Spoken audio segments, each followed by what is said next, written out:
Bismillahirrahmanirrahim. Selamun aleykum aziz teleseyirciler. Biz sizlerinin gene Cuma akşamı günü canlı yayındamız ve bugün Millet Telekanalında Dini Suhbet programmasında biz sizlerine meleklerge iman degen mevzu hakkında laf edeceğimiz. Bizim stüdyamızda telefonlarımız çalışmakta. Siz ekranlarda onu görebilirsiniz ve mevzunun alakalı merak etkeniniz suallerini bu telefonlar vasıtasının siz bizge verebilirsiniz. Melekler kimdir ve meleklerge iman ne demektir? Başta bir melekler bu Allahu Teala tarafından yaratılgan akıllı bir varlıklardır. Meleklerge iman degende işte Allah tarafından yaratılgan bu varlıklarının bar olganına inanmak. Allahu Teala insandan gayrı daha çok mahluklar yaratkandır. Bizim bilmediğimiz mahluklar vardır.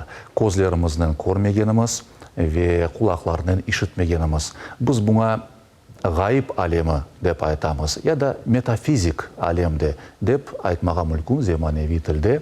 İşte laboratoriyada tetkikat yapmaga, incelemege fırsatımız olmağını bu varlıklar hakkında bilgini biz ancak vahiy vasıtasından alabilemiz. Vahiy degeni откровение dep aytılganı. Yani Kur'an-ı Kerim veya Peygamber Efendimiz'in bildirmesinin biz onların barlığı ve bazı vasıfları hakkında bilgi sahibi olabiliriz.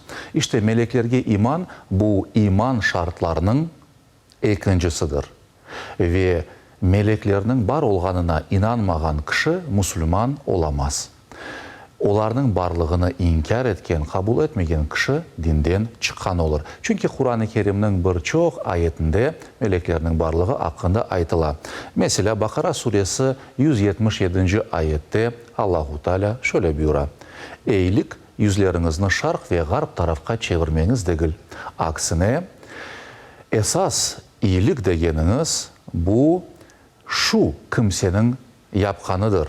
O Allah'a, ahiret gününe, meleklerge, kitaplarga ve peygamberge inanır, namazını kılar, zekatını verir, fakir ve fukari insanlarını gözetir, muhtaç olgan, yetim kalgan ballarga yardımcı olur.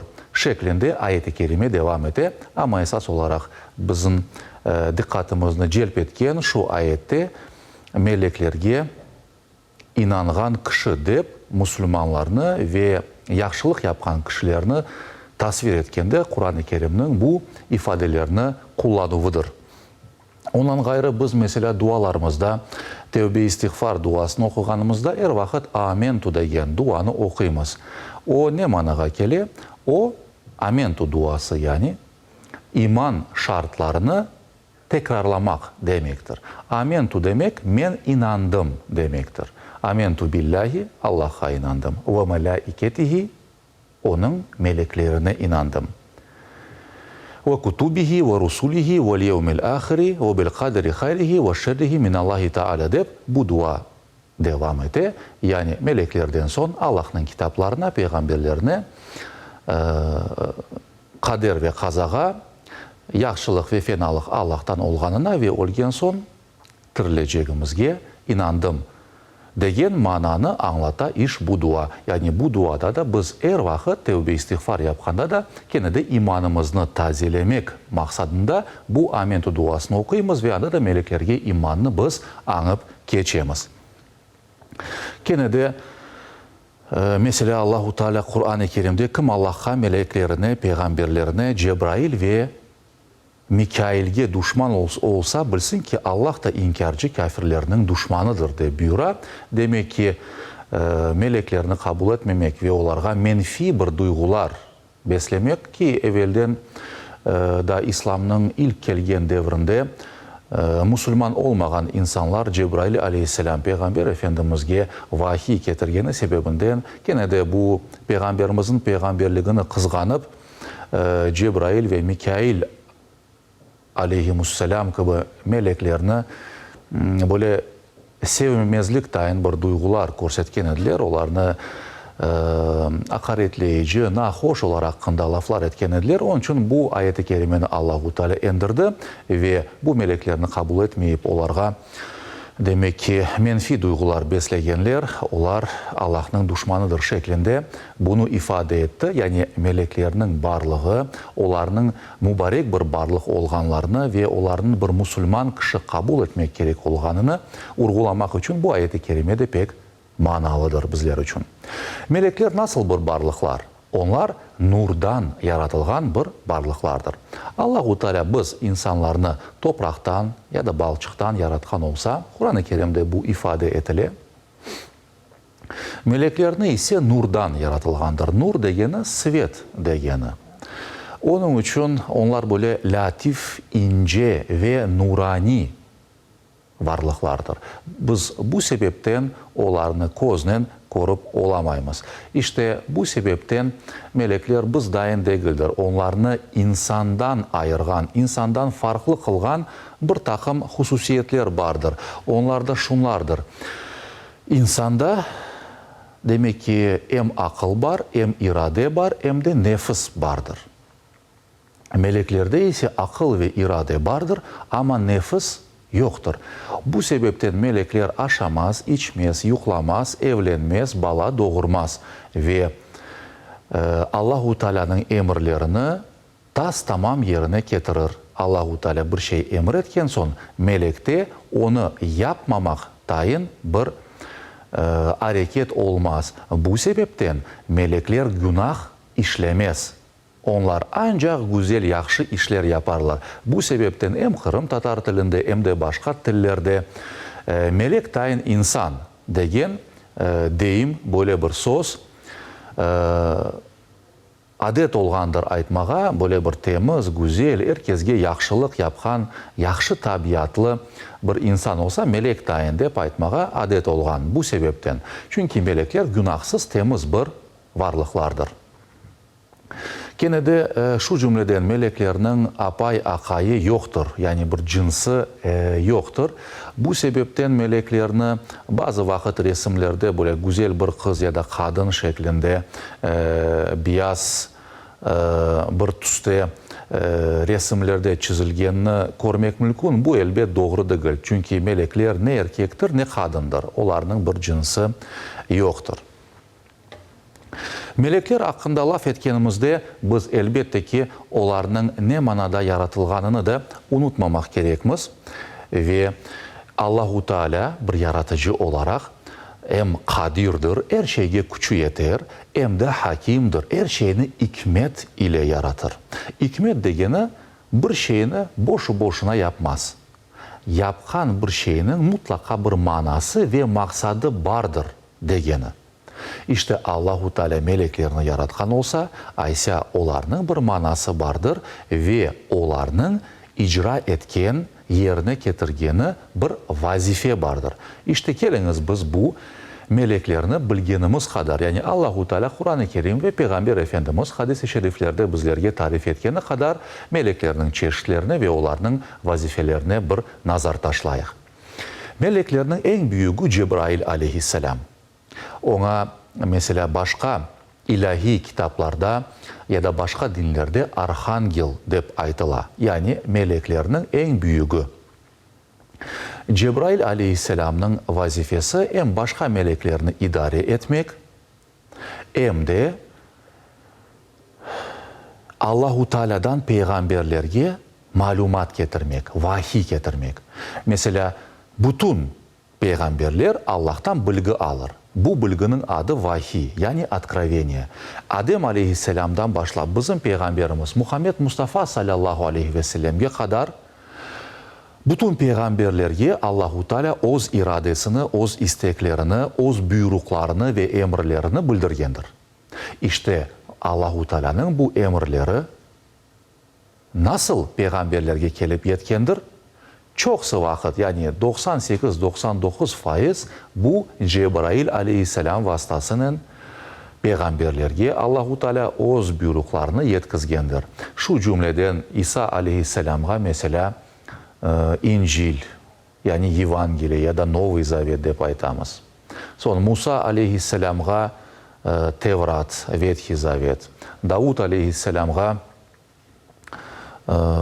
Зебур келгендір. Ве біздің Peygamberimiz Muhammed Mustafa sallallahu aleyhi ve sellem'e de Kur'an-ı Kerim kenede Cebrail aleyhisselam vasıtasının kelgendir. 23 yıl boyunca Cebrail aleyhisselam Peygamberimizge peygamberlik kelgenden başlap, yani 40 yaşında bilemiz, peygamberlik geldi ve 63 yaşına vefatına kadar ayet ayet, sure sure Allahu Teala'dan bu Kur'an-ı Kerim'ni alıp Peygamber Efendimiz'e getirip yetkizgendir. Ondan gayrı bizler da Mikail aleyhisselam'ны mana şunda ayette andık ve biz bilemiz, o tabiat hadiselerini idare etken melektir. Allahu Teala ona bu vazifeni bergendir. Tabiat hadiselerini idare edegende bu yel, yağmur, zelzele, mesela Kuneş ve ilahre bütün bunlar şu meleknin idaresindedir. Elbette bu melekler öz başına bunu yapmaz. Daha başka onların idaresinde başka melekler de vardır ama bu sahadan onlar mesuliyetlidir. Ondan gayrı İsrafil aleyhisselam degen bir melek vardır. Onun vazifesi surga üfremek. Sur degeni bu trubaga oşağan böyle bir alet.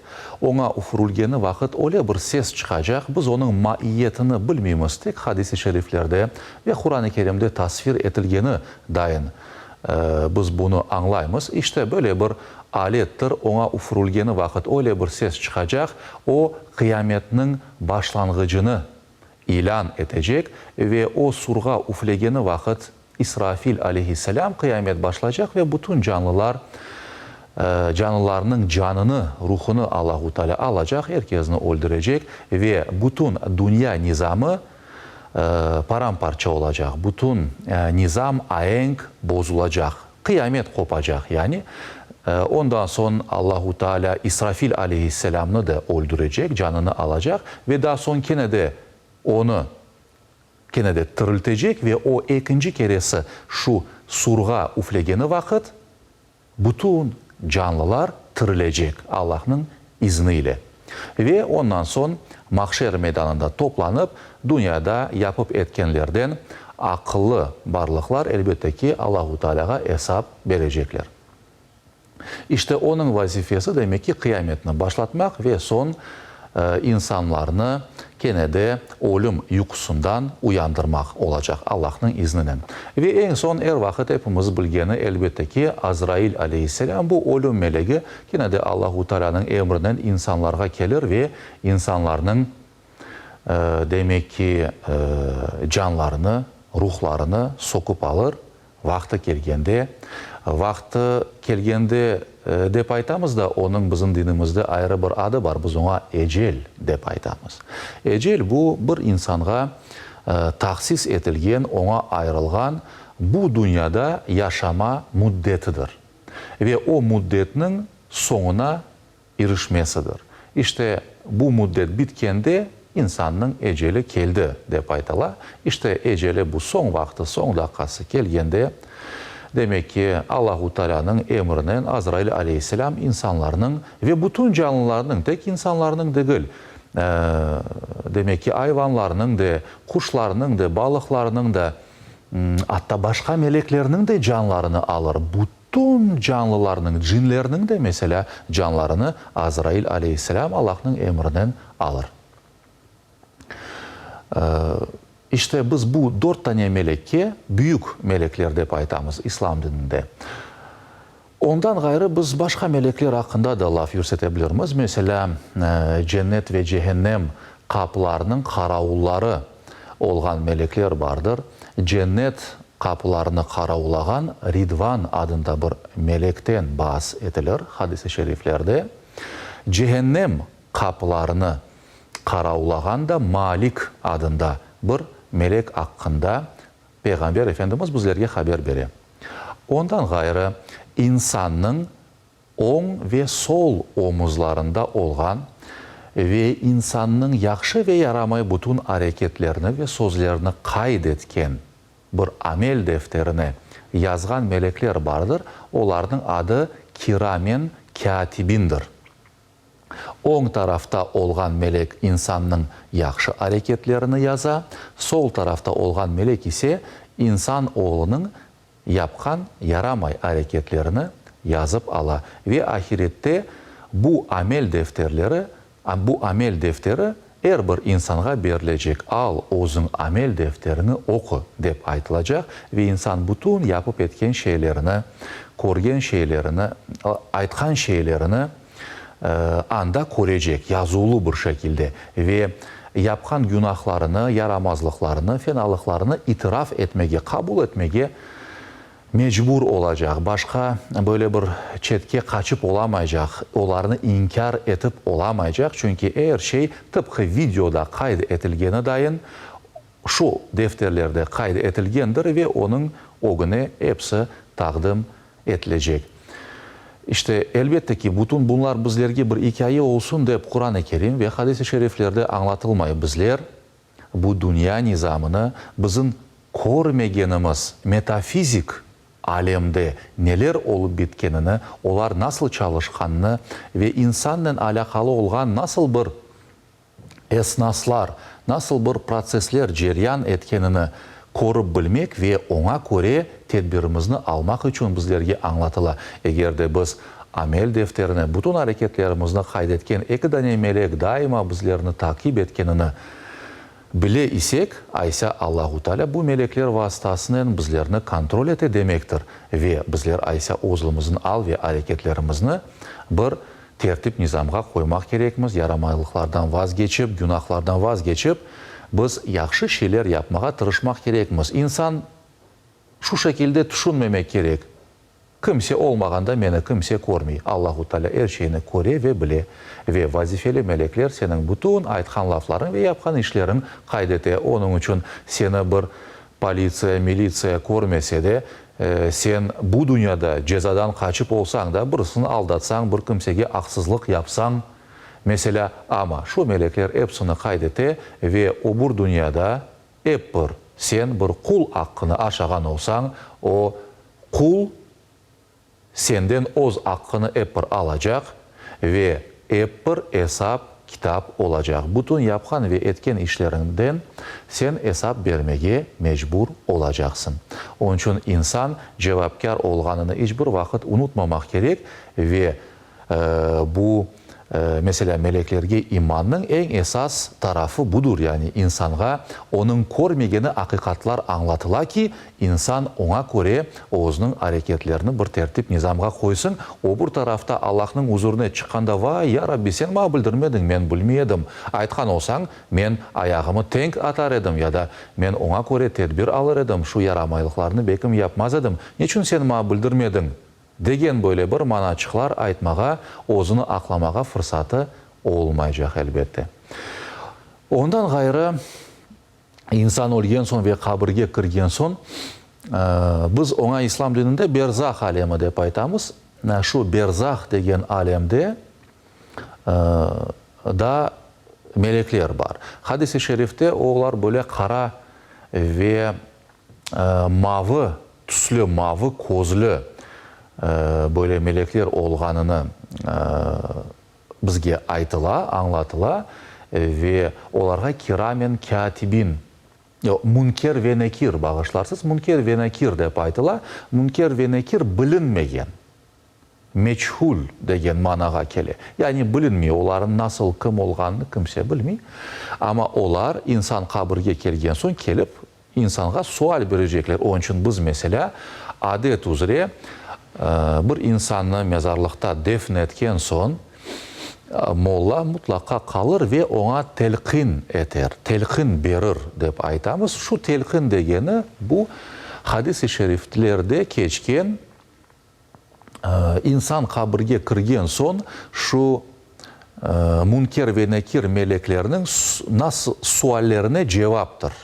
O yani telkin etmek demek bu kelgen ve sual verecek olan meleklerinin suallerine cevap vermeye o kişiye yardımcı olmak demektir. Onlar nasıl sual verecekler? Diyecekler ki Rabbin kim? Muhammed kim, dinin nedir, dünyada ne yaptın, namaz kıldın mı, kılmadın mı, oraza tuttun mu, tutmadın mı, ondan sonra zekat verdin mi, vermedin mi ve ilahir gibi iman, din, peygamber, Kur'an-ı Kerim, kitap hakkında insanın öz dini vazifelerini becerip becermegeni hakkında bir sorgu sualge çekecekler. İşte bu sorgu sualge cevap vermek için şu telkin yardımcı ola. Ama esas olarak bizlerge bu ne anlata? Biz bu dünyanı terk etkenimizle endi sorgu sual başlayacak. Ve şu kabirde bergenimiz Münker ve Nekir'nin suallerine cevaplarga göre bizim kabrimiz ya kengişleyecek ve cennet bahçelerinden bir bahçaga çevrilecek ya da pek tarlaşacak ve olgen kışını sıkacak. Ona kabir azabı dep aytıla Peygamber Efendimiz. Şu kabir azabından namazının sonunda Allahu Teala'ga sığıngandır. Ve degendir ki ya Rabbi kabir azabından sana sığınam, sen beni korçala şeklinde dua etkendir. Demek ki kabir azabı hakikattır.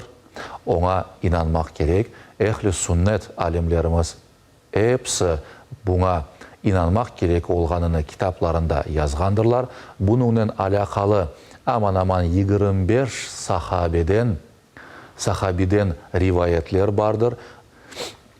Yani onlarca hadisi şerifte bu kabir azabı ve kabir alemi hakkında bizlerge bilgi verilmektedir. Onun için bu bir hakikattır. Bir Müslümanım degen bir insan bunu mutlaka kabul etmek gerek, inkar etmesi mümkün değildir.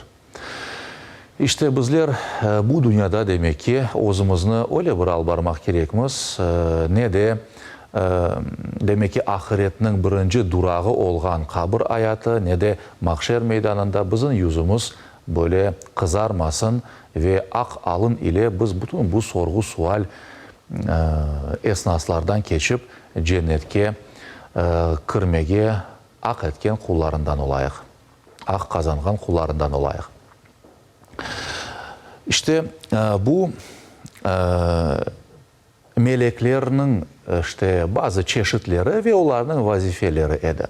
Endi meleklerinin korunuşundan alakalı elbette bizim çok malumatımız yok. Bizge çok bununla alakalı bildirilmedi. Esas olgan mına bu meleklerinin vazifeleri ve onların barlığı. Bu özümüzün hayatımızını tertip nizamga koymak için ve meleklerinin barlığı ve bu proseslerini kozugunu tutup bularını hesapka alıp hayatımızını albarmak için bizlerge yeterlik. Şunu da aytayıq, mesela bizim sağ ve solumuzda olgan melekler, olar tek bizim yapkan işlerimizni kaydetmez. Olarga hemen muhafaza melekleri de dep aytıla. Yani olar